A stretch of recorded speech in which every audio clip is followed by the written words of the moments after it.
I don't think we've ever done as much city development in a single episode as we'll be doing today, as we'll attempt to add at least 10,000 new residents to East Haven County through entirely new mixed districts, public housing, apartment complexes, and hipster districts.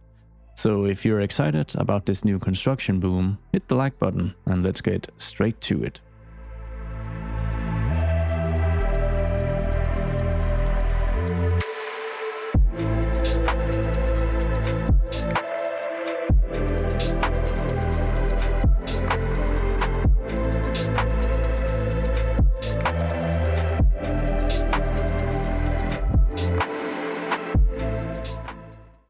Alright, so if we're hoping to comfortably cross the 130k population mark, we have quite the task ahead of us. So let's just take note of the current population. We're sitting at around 120k. It's increasing slowly but steadily. And having a closer look, we're sitting at 62,423 jobs in total, of which about 2,300 are unoccupied. Unemployment is very low, hovering at around 2%. But enough of that, we've got a full demand bar across all three residential densities and plenty of demand for new workplaces as well, so let's just get going. And what better way to start than with these large plots of empty land in the inner city of Fort John, which I've been wanting to develop for the longest time. We're going to assign it all to a district at first, of course, which we're going to name Ivy Park. This is very much a working title. And as always, if you've got a suggestion for what this neighborhood should actually be named, let me know in the comments.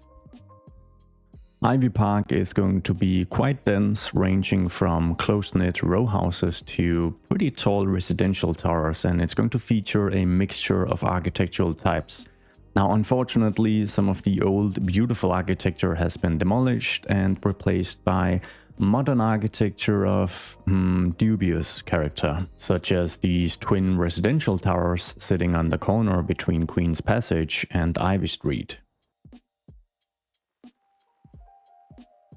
Or this boring looking thing on the corner of Queen's and Sterling.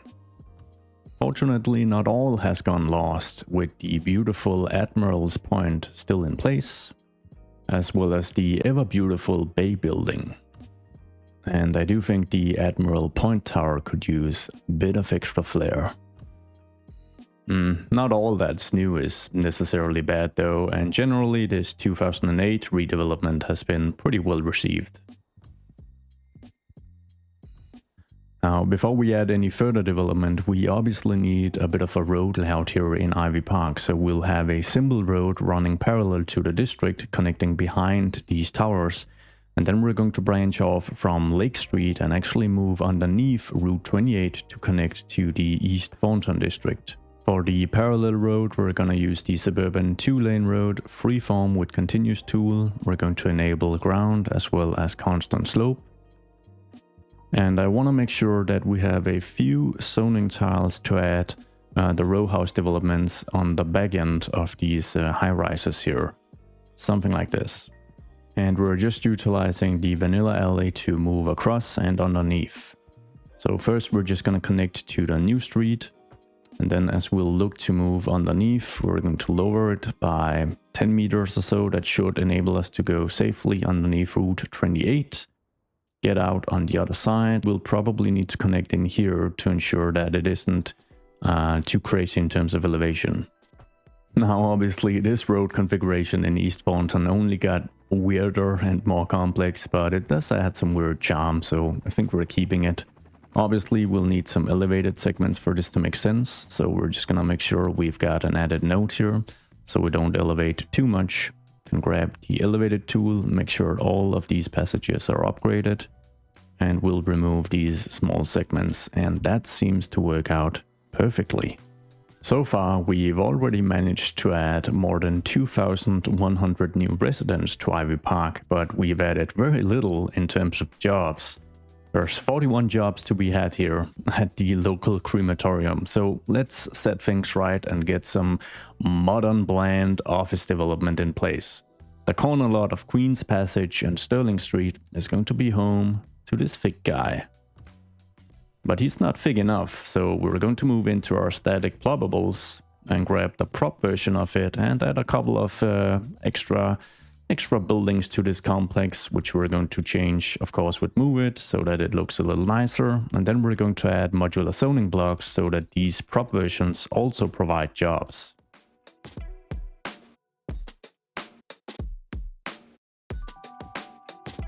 Oh man, that's a very distinctive addition to the new Skyline. But I do like it, and more importantly, it should have added a couple of hundred jobs at least.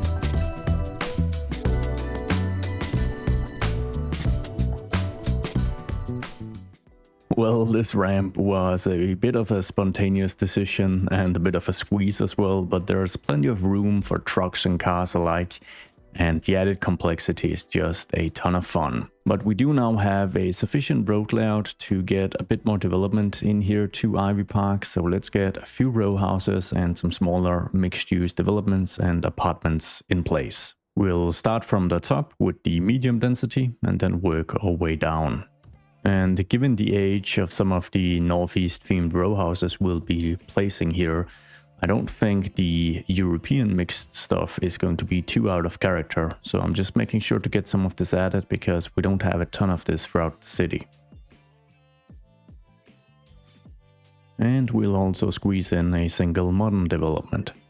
Ivy Park's row housing stock is going to be known for two types of slanted roof row housing. So this little 1x2 fella, and then for the 1x3 lots, we've got a couple of versions of these guys, and they're actually not wall to wall, making them fairly interesting. And I should be able to filter specifically for these versions by going 04 and then saying level 3 or above, or just above level 2 basically.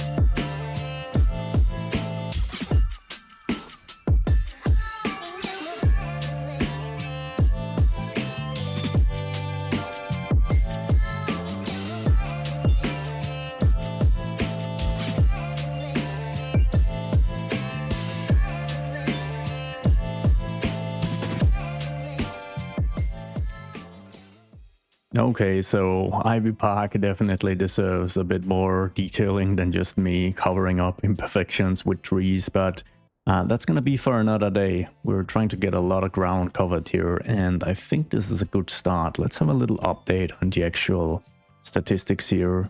More than 3,000 residents and 600 employees. Not a bad start at all. So as we've been developing Ivy Park, it's been hard not to notice the constant facility full notifications from nearby Cemetery Hill. And that's due to the simple fact that these custom cemeteries, which I grabbed from PDX mods, are just full. And that makes sense, I guess. It's going to take a lot of time for these graves to clear up, at least in real life, if relatives stop maintaining them, and I don't think it ever happens in-game. So I think we're going to delete this entire thing and just kind of repurpose this area a little bit, because we could squeeze in a bit of housing as well. We need a few additional roads here in Cemetery Hill, and as you can probably tell, Amity Street used to actually make the full connection here before the gargantuan Route 28 was cut through during the 60s, demolishing half the district basically. So we're just going to complete a stop of Amity Street on the other side here to showcase that past. with the new influx of people to Ivy Park, some of them have brought along their children, and while most of the education system here in East Haven is pretty well funded with a lot of abundant capacity, that's not the case for elementary schooling, where we are just 500 students from capacity. So to make sure we've got a bit of a buffer, we're going to build an elementary school up here. But it's not going to just be any school, because we're actually going to grab a school from the Mediterranean Heritage Pack. This elementary school here that shipped with the pack is absolutely beautiful, and the way we're going to fit it into the narrative is that it's a Catholic school. So we're gonna name it something like the Latin School of Fort John, or maybe of East Haven. This configuration without any upgrades works perfectly, but it does have extension wings that just kind of complete the look, so I'm kind of... we're gonna keep as is, and we're gonna keep the style as is as well, because I think it would make sense for them to try to mimic some sort of Italian heritage style here. So this will be the Latin School of Excellence of Fort John. That's a mouthful. And we could probably do with just a little bit of parking for the school here. So let's just get that in place, even though I know we are taking up a valuable space. Maybe we can squeeze in the small version of the two cemeteries right here, so that we still have a cemetery. But either way, the cemetery is definitely not the main feature of this district anymore. So I am going to need some feedback from you guys. What are we gonna call this district? It's not gonna be Cemetery Hill anymore. I'm gonna be a little cheeky here and see if I can actually just combine two of these old cemeteries, because there is a key flanking off Massachusetts Route 28. And it just about worked. I may have to remove a few trees, but otherwise I think that looks alright. The fencing is starting to look a little out of place now that it has such an awkward shape. So we're just gonna get rid of this, maintain, let's see, this building here, all the graves, and then we'll just be adding some trees of our own. Then we'll add in just one, I think, medium density apartment building. We'll fill up the rest with old row housing, and then probably some public housing on this awkward lot. Oh boy, look at this absolute beauty from the UK themed pack. We'll add one, let's see, can we add a bit of a view to the city, away from the highway preferably? We don't have to make it terrible just because it's low income. Just get one in there, and then I wonder if we can squeeze in a building right here as well. And since this one is a higher level, it's technically taller even though the base is at a lower level. So let's see if I can just about squeeze this in. And then maybe upgrade one segment here of the alley to a keyed section, and this one as well. And that actually seems to work out. I did forget to check up on the previous statistics, but Cemetery Hill should be home to quite a few additional residents by now. They're only just content due to high noise pollution, which isn't too hard to imagine. I mean, yeah, your bedroom is directly facing a, well, at this point it's a 5-lane highway, and that's just in one direction. So I think we're gonna slap on some sound barriers here. I don't really use these throughout my cities.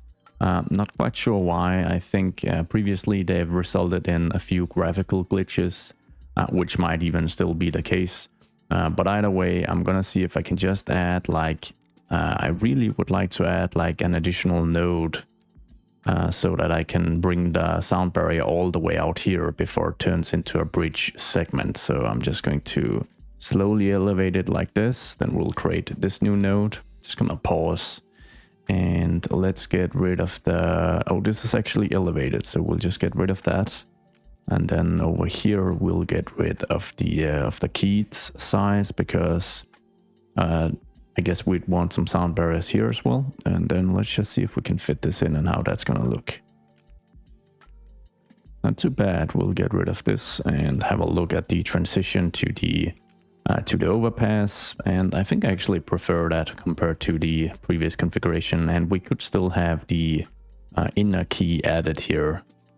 which of course isn't necessary in terms of the terrain. I just like to add it because it adds this little barrier, which I think we'd have in a place like this. I should probably give East Thornton the same treatment because yeah, these fellers are also just completely backed up. I mean, it looks like some of them even have backyards poking into the actual highway, so we'll see if we have some graphical glitches poking through the sound barrier. We obviously don't want that, but I can quickly just fix that with Move It, so let's just get it added. That's more like it.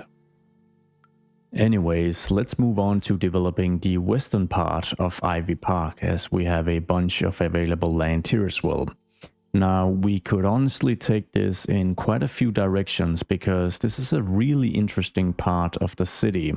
It's right next to the western part of Back Bay, which is now comprised of an observation tower, like a convention center, a technical university, and is obviously very modern. It used to house warehouses and some light industry related to the fishing industry. Obviously, that's not the case anymore.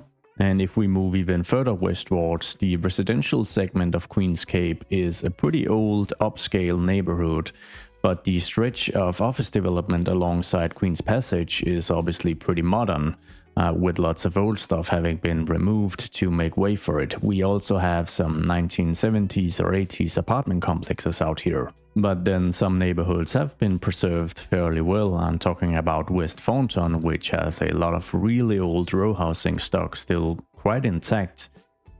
So we could do a bunch of things here. I think something that would be fun is probably to mark the transition moving further westwards with a split between some older stuff, maybe under 2 blocks here between Grove Street and Queen's Passage. And then as we move into this stretch of land, this hilly segment between Grove Street and Route 28 and the crematorium, we might be able to fit like a modern public housing development or some medium density apartments. Either way, let's get started with these 2 blocks here.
And the new queue to enter Ivy Park is starting all the way over in Imperial Heights on the outskirts of Mercy. Just look at the bottleneck we're seeing here.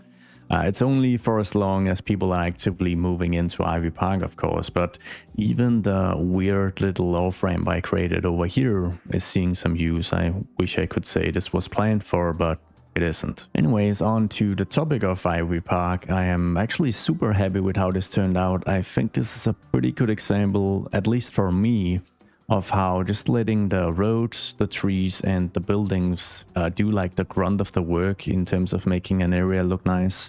I did add a few surfaces and a few decals as well, but I think we could have lived without. I'm just super happy how this turned out. Lots of public housing here, but it is a really dense city. It's been growing rapidly for decades, I imagine. And obviously, I think the geography just kind of prompts you to build up, because there's obviously not a lot of land available. And build up we have, because Fort John is just getting incredibly dense. I mean, just look at this skyline. And I kind of love how it's also stretched out across different areas of the city, some modern, some older, so it doesn't have like a very simple aesthetic or look. There's so many great angles here. Look at this shot. And the Queen's Passage is starting to look pretty busy, which is always really cool to see. Just seeing all this activity, look at how busy this crossing is. That is just awesome to see. We may even have to commit to some infrastructure upgrades soon enough. Anyways, let's have a look at the overall statistics. So Ivy Park is just about pushing 5,000 residents and almost 500 pets as well. That's a pretty crazy ratio. Now, even with all the low-income public housing added, the average wealth level is wealthy. And generally, it's just a nice place to live. Look at some of these bonuses. Awesome healthcare coverage, reliable mail service, and abundance of entertainment, fair taxes, walking distance to schools, high noise pollution, but you know, you have an interstate running in your backyard, so that's just how it is, I guess. 758 jobs in total isn't mighty impressive, but it hasn't really been necessary up until now. We're still sitting at well below 5% unemployment. So what we're seeing here is that as wealthy people are moving into the city, companies throughout the county are upgrading and adding new jobs to their employment stock.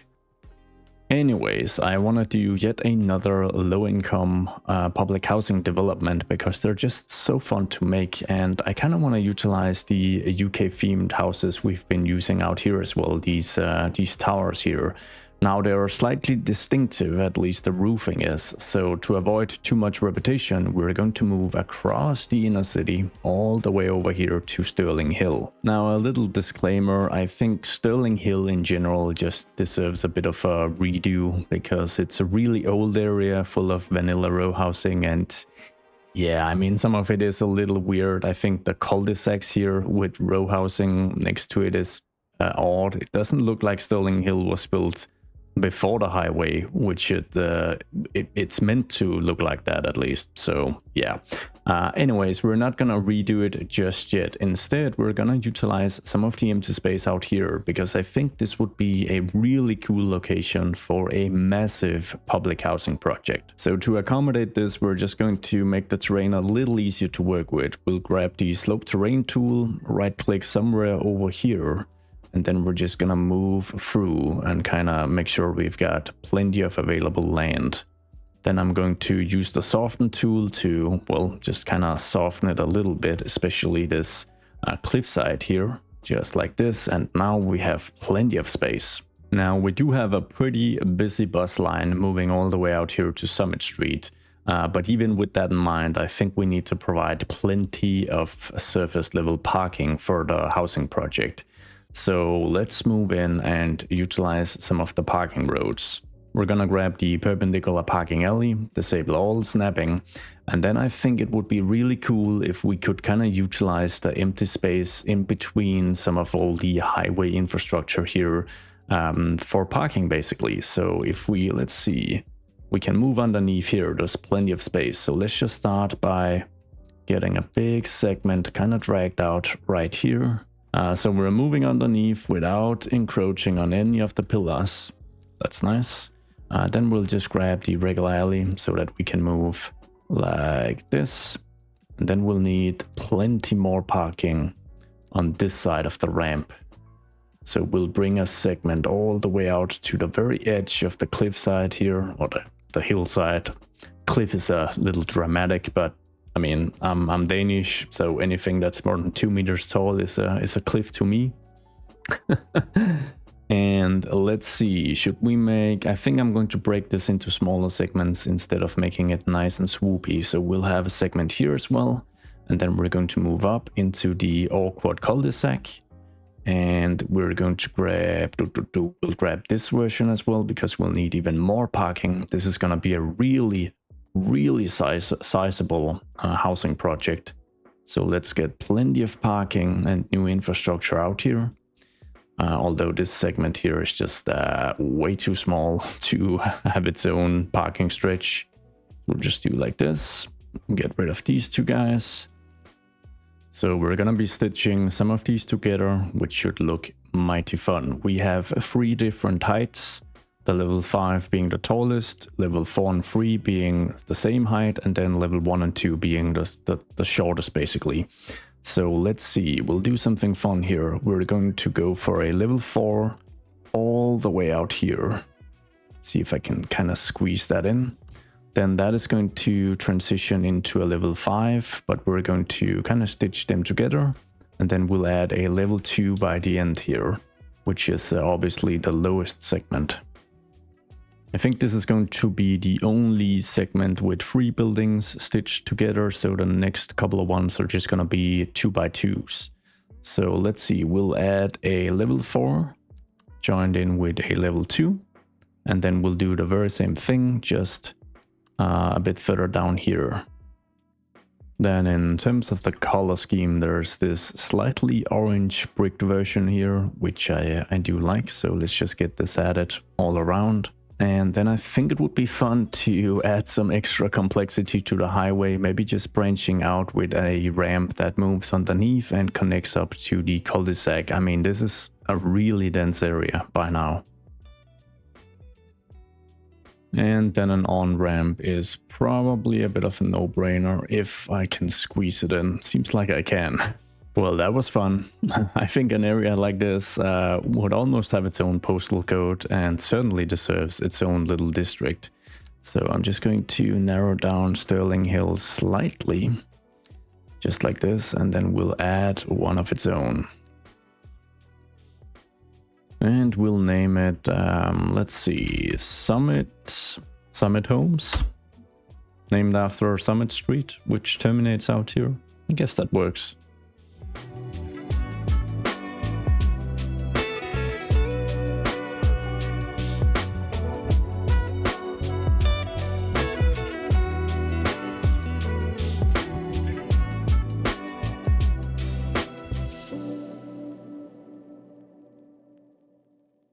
And just like that, we've built a new housing for 1,200 people. And I think it turned out really nice. Once again, super light on the detailing, just enough to make sure the place has its own character. Now, even with all these additions, we still have full demand bars for residential, but I haven't built a ton of medium density residential demand. So I think we should add yet another apartment complex, but utilizing some entirely new buildings within that zoning category. And this time around, it's not going to be in Fort John. I think we've spent enough time here for now. It was worth it. It was definitely a little odd having these big areas just completely empty. But this time around, we're moving across the bay all the way over here to West Point, a city where we spend way too little time. More specifically, there's this particular stretch of level 5 buildings, which I think would be a better fit for some apartment complexes. We're nestled in between a very busy road leading to the main bridge crossing to Chowder Bay, and then we have some some rail tracks on the other side. So having these level 5 buildings here went a little fast, I guess, but this is a really old city, and I feel like I've learned so much since I built it. So I guess it's only natural that there would be quite a few areas out here that I'd like to upgrade or just change. And we're gonna keep things simple as always, so we're gonna use the good old trusty perpendicular parking alley once more, because this time around we should easily be able to upgrade the existing alley, and we can even offset it slightly with snapping so that it moves super close to the rail tracks. We're going to be sticking to the UK region pack because there's just so much good stuff in terms of apartments and high rises to be found here.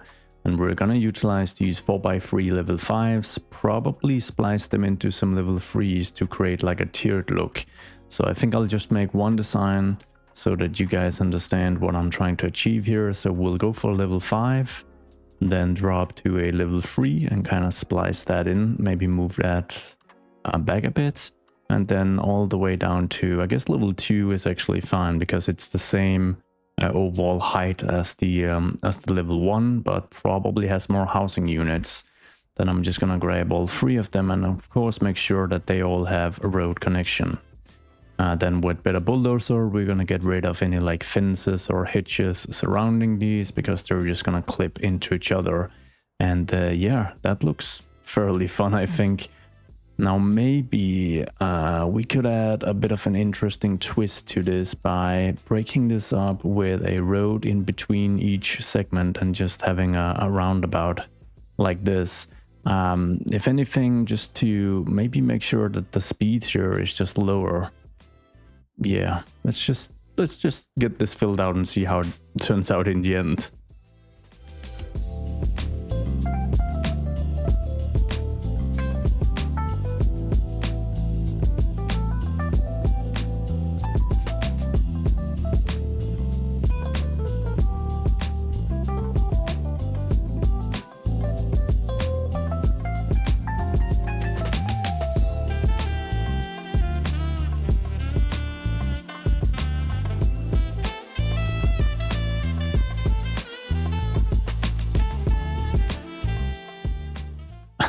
Well, yeah, I think it works. I mean, it kind of looks like a tiered building, 4 of them in total, instead of actually being 12 buildings. So not bad at all. A few symbol decals and some surface painting, and it kind of works. In terms of like the actual housing edit, we gotta remember this is medium density, so I think the calculation is a little different. It seems like the level 2s at 16 households, the level 4s, if I can grab it, at 20, and the level 5s at 24. So not a massive change here, and it didn't even, our other man didn't budge at all, but it all helps, and I think aesthetically it's a much nicer addition to West Point, a much more realistic addition than what we had before. I've just made sure that it's its own district, which we are going to name Prospect, named for the lane cutting through, and then I guess Heights. It's on a bit of a hilltop, and that seems like such an East Coast apartment complex name. Oh, look at how busy this place gets with all the train traffic and vehicle traffic. It's just so fun to look at. There's so much activity in East Haven by now. It's fantastic. Yeah, it's funny, I remember in the beginning when we started playing Cities 2, there were a lot of complaints about no traffic, no cars on the road, but I'm not really seeing that issue here in East Haven. There's cars everywhere. So I don't know if we've built enough new housing to comfortably take us beyond 130k, but we are going to pause new developments for just a little while, because we have a slightly more pressing issue to attend to, one which I don't even know if I can fix.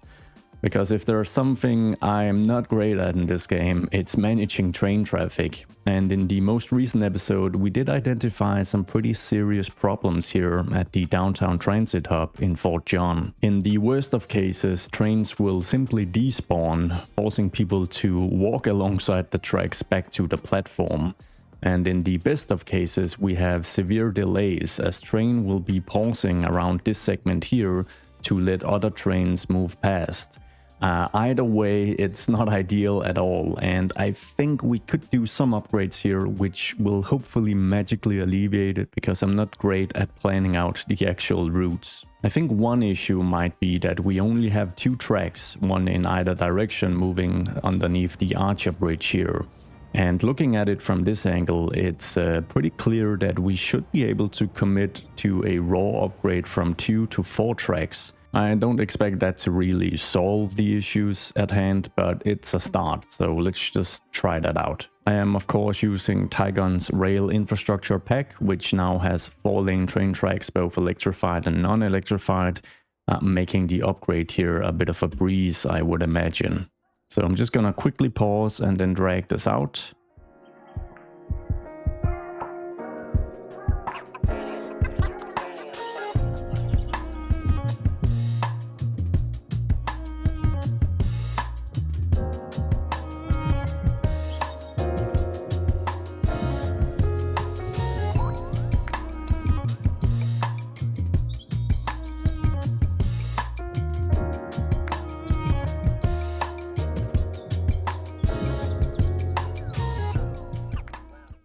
My monkey brain is telling me that more tracks is good, but I probably need to just check if there's like a configuration change we can also commit to. So I'm seeing the Fort John, Chowder Bay, and the, what's the purple one? It's the MBTA East Heaven line using the same track leaving Fort Chowder Bay. And we should have an additional one available now. So can I drag a node out to, I gotta be careful with what I'm doing here. Can I not? What? I can't. What direction is that actually in? I can't. Oh, that's how they work. Right. Okay. So it's 2 tracks in either direction. Of course.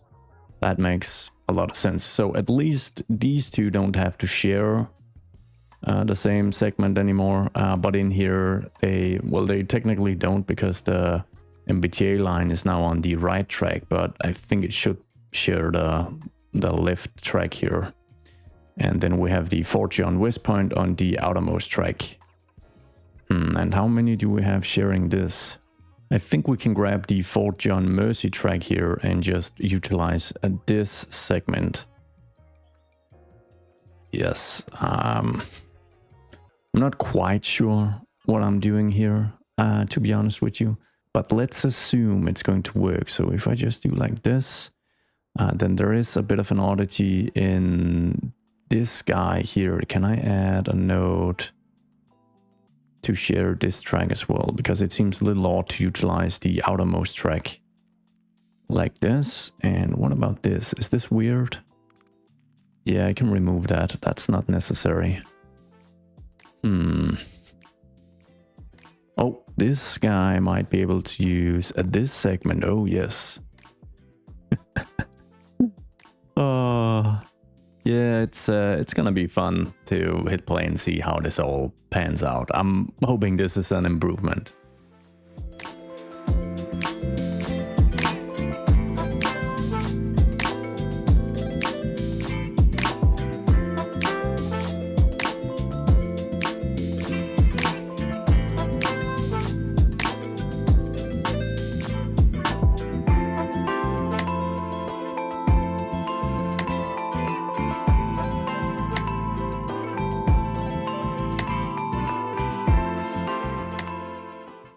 Well, I feel I have a bit of good news. I think for one, aesthetically, it looks a lot better with these new upgrades. In terms of functionality, we did see a few slowdowns when there is a lot of train traffic here, but it's better than before, and I don't think we will see any despawning, most importantly. And then thirdly, we have crossed the 130k mark, which is quite the milestone. Let's have a closer look. Unemployment is sitting at 5.5%, so we shouldn't let this rise much more than this, but it's in an okay range currently. People are generally really happy. The money is absolutely pouring in. And then something I've never seen before, which I think is quite cool. Looking closer at our demand tab here in City Information, one of the aspects driving commercial demand is more private motoring, higher gas station demand. This is, it's nearing full, so I wonder if we will see a gas station spawn if we zone out a bit of commercial. I've never actually seen this factor accounted for before in this game. I feel like I have to test this out. So let's move to the suburban transition here, all the way out in Mercy. We've got plenty of space alongside Blackburn Boulevard for a bit of commercial zoning. So let's just see. I would imagine gas stations to, I think they're only featured in the 2 vanilla commercial themes for now. So let's just see if I can, like, if I zone this, then there should be enough room for any of the potential gas stations. I don't actually remember the lot sizes that they have, so that's just how it is, I guess. But let's just make part of this side a European theme, seeing if we can get any of that to spawn.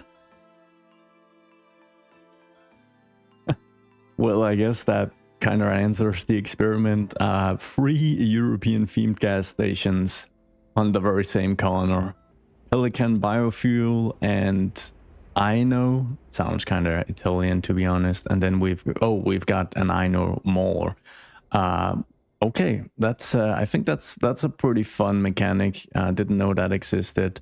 And we no longer have the need for more gas stations. I guess this is the gas station block. So, you know, you want to hit up some cheap fuel, or at least compare prices, go to the corner of Blackburn and Harborview in Mersey.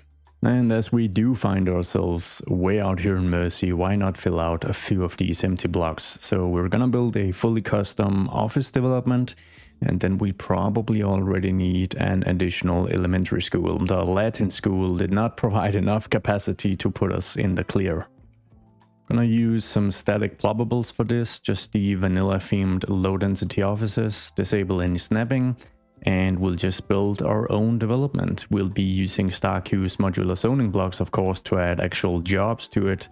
And this just provides so much flexibility in the type of stuff we're building, which is just wonderful. Getting used to adding just a few of these throughout your city, even though they are, of course, slightly more time consuming. It really pays off. It really does. You don't, even if you zone the majority of your city, I find that just having a few blocks of slightly different, slightly custom development, it really does change everything. And yeah, I mean, what a weird wonky look I ended up with here. But I was trying to kind of narrate while actually building this, which is hard. That requires a lot of concentration. Oh no, this block isn't flat. We're gonna try to make it work anyway. We'll have some parking on this side, I think. So I'm just gonna see if I can kind of smoothen out the block here and just make sure that we don't have any aspects of the building floating, because obviously these are just prop versions. So that is one issue you may have, and we have that issue right here. So let's make sure we grab this and we just lower that into the ground. But otherwise, I don't mind that the roofing is at different increments. I think that, I mean, that actually even looks a bit better. So yeah, let's actually just keep this stuck down. Now, obviously, we need a unified color scheme. So let's just grab this one, make sure that persists throughout, and then add a bit of parking. Yeah, I mean, the good old trusty. I use these parking roads so much. And on the topic of custom content, you can make your areas look even nicer if you just do custom parking lots once in a while. But I feel like these parking roads here, they just provide so much value for very little in terms of like time investment. And everything is a trade-off. The more you detail, the more time you spend on the nitty-gritty, the less overall city building you're gonna get done.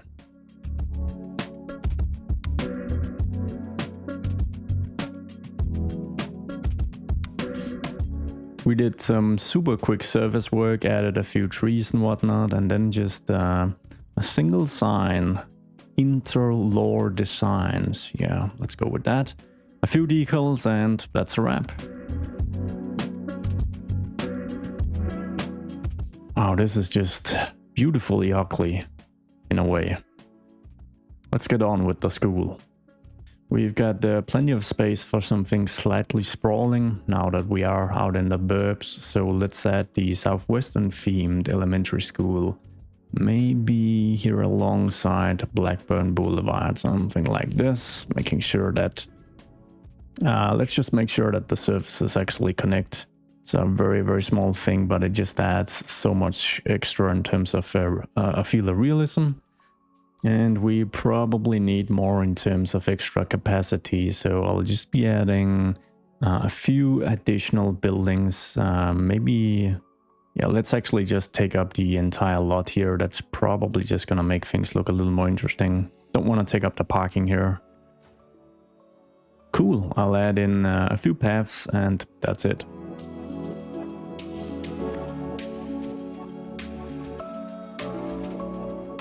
Oh my goodness, we don't frequently have crashes on the Archer Bridge, but when we do,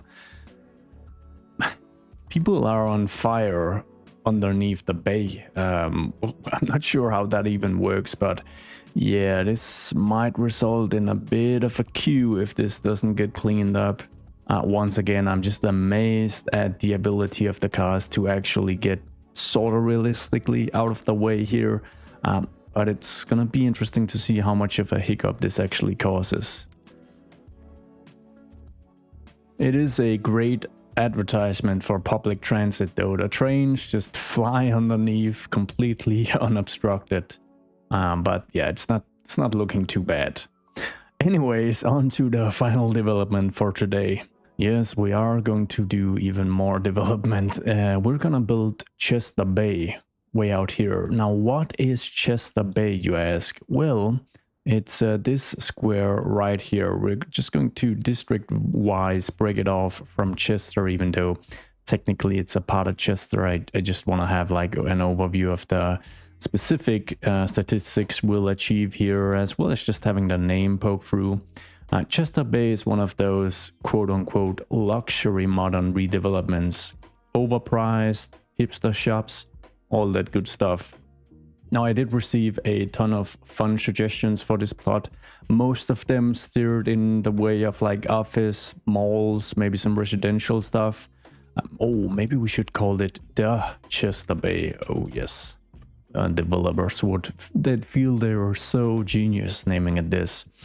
So we're gonna do a mixture of everything. We're gonna have some commercial, but primarily residential, and maybe one large office structure. It's all gonna be super modern. And we're going to primarily use the urban promenades buildings, because even though they're absolutely amazing, especially to develop new developments or redevelopments, I haven't used them all that much. So once again, the approach here is going to try to use very light detailing, but still have a really custom looking area, essentially. And let the buildings and the roads do as much talking as possible. So my approach here is going to grab some of the corner lots and just stitch 4 of these together so that it looks like these square singular developments. And I mean, there's only one thing to do, and that is to try. I'm just gonna pause the game, and then I think we're just gonna utilize the existing road layout so that configuring these with Move It is going to be a little easier.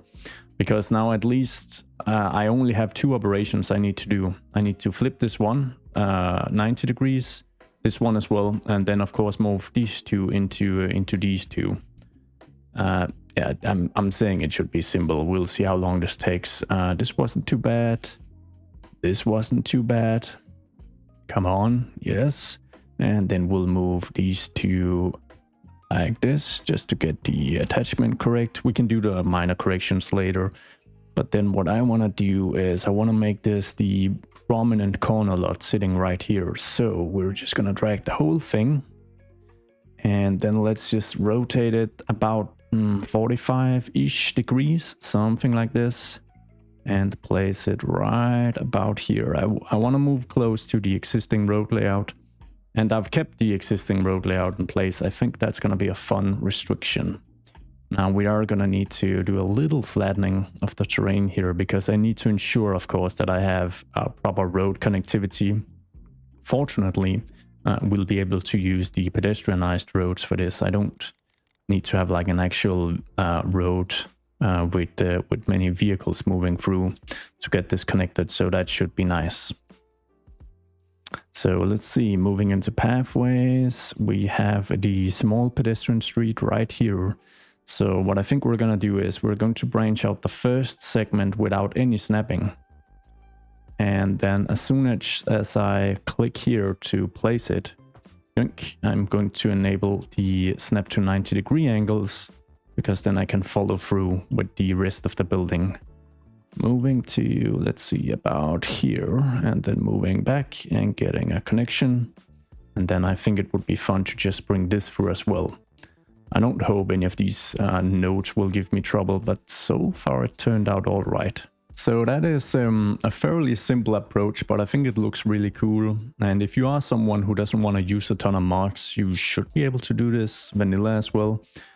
If you make this road layout, I think the zoning tiles are going to be completely fit for the job. Of course, you will have to zone this, but if you zone 4x4 one at a time, you can at least get the level 1 versions here, which I think have the same design, so it should look sort of similar. Now for the next development, let's do something fun here. I want most of the buildings to be at an off angle to the road layout. because I find that it takes a little extra time, but it always looks better in the end. So let's see if we can branch out from the angle we've got over here, but then maybe just kind of drag it, merging into this. This is gonna be yeah, let's just start from here and branch out like this. Otherwise we are going to get a cursed node over here. And then I guess we could utilize some straight segments from the same pack. So let's just make sure we filter off any of the corner lots, and we grab something that isn't too deep tile wise. So this is just a 2x2, which I think actually maybe this 4x4 is going to work even better. No, we're gonna go for the 2x2. Now maybe this development is just slightly too tall and slender. So what I'm gonna do is I'm just gonna check how the 2x2s at level 4 looks, and they're just a story or two smaller. So I think that works really nicely. And then we're going to align it. We're gonna freeform this one so it feels fully custom, but that's because I wanna align it to the curvature of the pedestrian street here. And then on the other side, the back side of that development, we're just gonna get something slightly similar created, I think. So I'm not making sure that the road here has the exact same curvature, but it's not too far off. And we can probably only squeeze in 4 of these buildings on this side. But I think it's going to look like one singular development, which is what we're going for. I know these aren't corner lots, they are wall to wall, so we will have these slightly awkwardly empty white walls at the end of each row of housing, but I mean, it's a small thing, I think that's okay. You could grab some cool murals from PDX mods and just kind of paint them over, but I don't see the need really. Yeah, that's fun.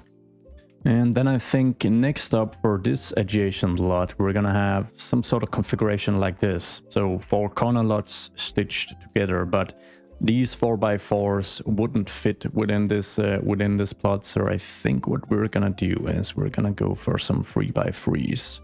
Wouldn't mind level 5s. This brings us this building, which is such a cool design. So let's use the same approach. We're just going to utilize the existing zoning tiles to make the move it alignment a little easier. Once again, if you're a skilled vanilla player, you could probably get pretty close to this with some clever road layouts and some clever zoning. But I am super reliant on mods. I am being carried by mods each and every day. So that should just about work. There's a little bit of alignment here, which I can probably make a little better or something like this. Come on. Yeah, there you go. We're gonna grab the 4 of these as well. And let's have them at a bit of an off angle, just like this one. It is just going to make things a lot more interesting. So I want to make sure we have the space for it, of course. And then I need to make sure that 2 of these versions actually have proper connectivity to the roads, so that I don't clutter up the road layout too much. I'm going to try to align it here. Then we're gonna grab the... are we going to grab the small pedestrian street, or are we actually going to have maybe a bit of parking and some planters? I think that might be fun. So I think for this side here, we're going to align this road really close so that we do have a stretch of parking. That was too close. It starts removing some of the wonderful prop work we have as part of the actual building. The street side cafes and whatnot. I don't want that to disappear. That's a part of the vibe of this area.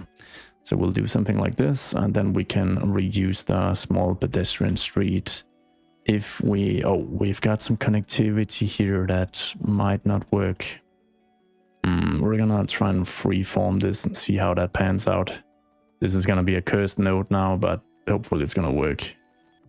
Something that's gonna make detailing this much easier using the paint bucket tool when we use surfaces is that we're starting to get these small areas that are completely enclosed by roads, and it's going to be so easy to paint in surfaces here. So it's just a cool little result of using plenty of roads in your designs.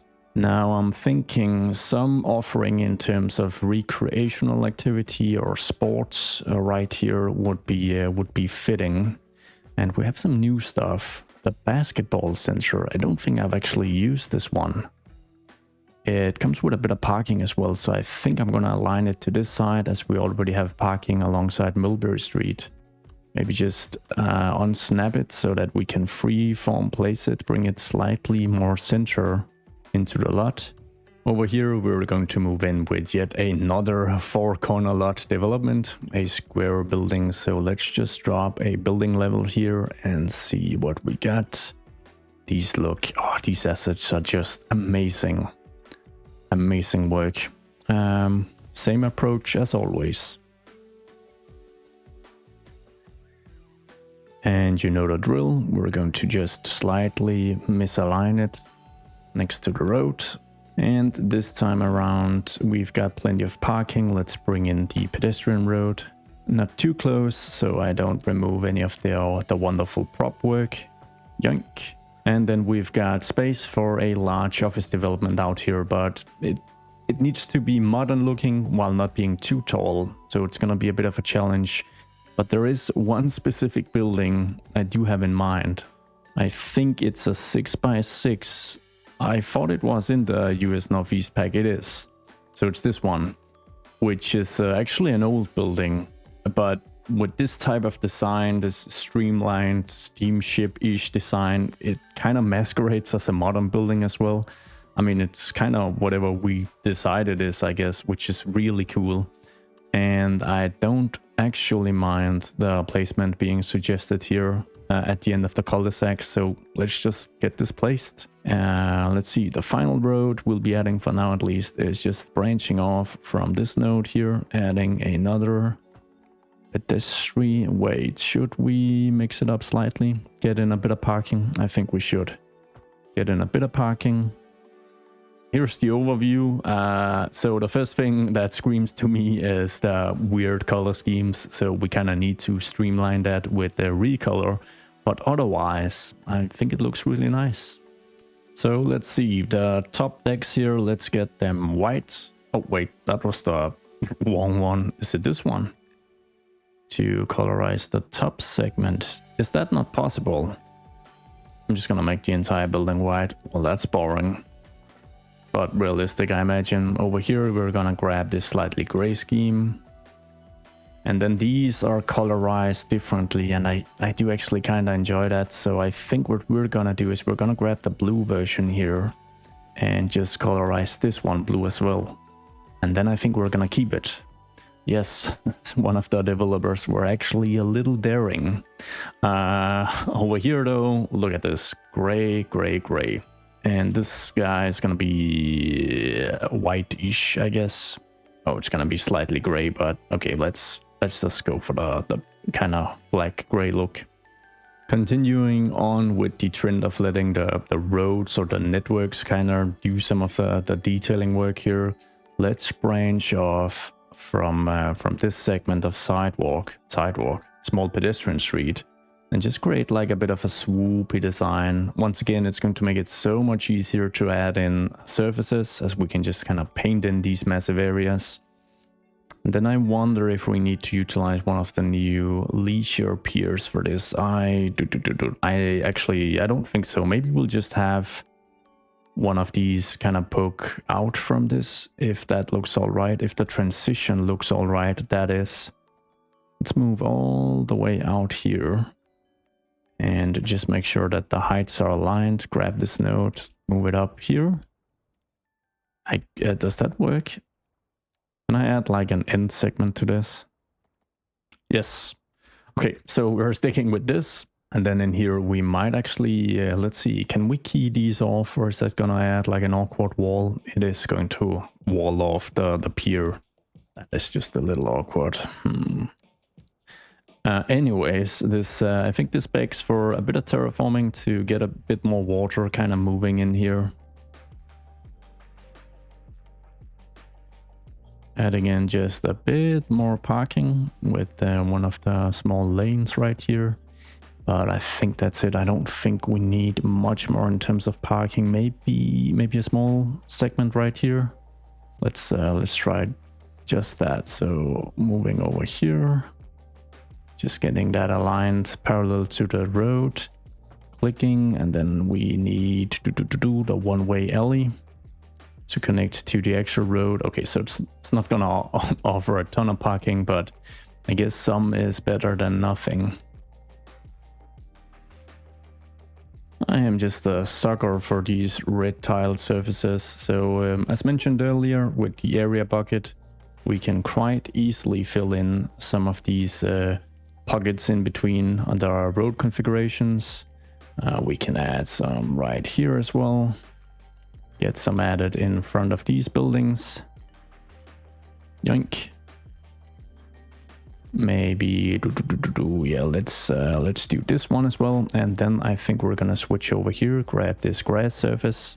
Gonna make sure that it's only roads and net lanes that kind of establish the borders of all of this, and then we can just start painting really.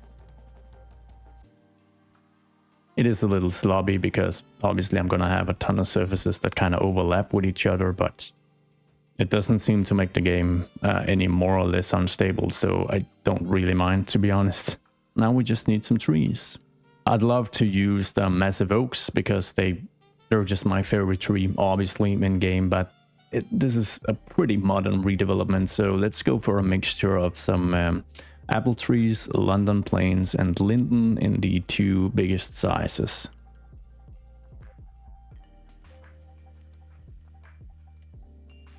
And I do get the feeling that this would actually be well manicured grass. So we're just going to switch that around, making sure that you can see that there's a lawnmower moving through here once in a while. As one of the last bits of detailing, I'm just gonna grab some form of tile surface and just drag it across Hyacinth Street in like a really quick, rough fashion. It's not even going to go all the way to the end. It's going to stop here by this crossing.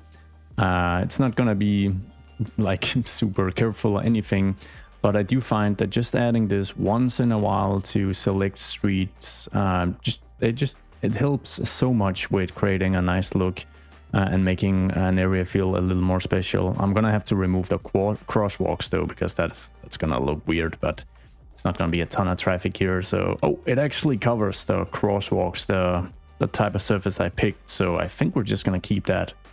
And I hope you can see what I mean with it. Just has a huge impact on an area like this. And a super easy way to just wrap up and add in a bit more detail, a few more props, is to just use some of the existing pocket parks.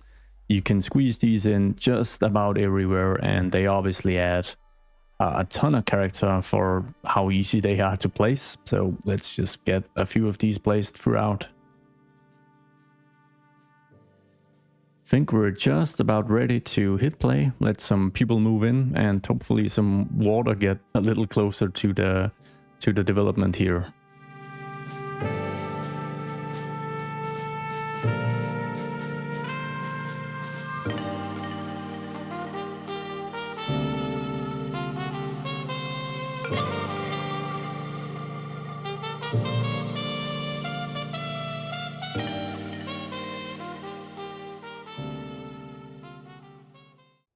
It seems like Chester Bay is absolutely buzzing, but it is a pretty nice location.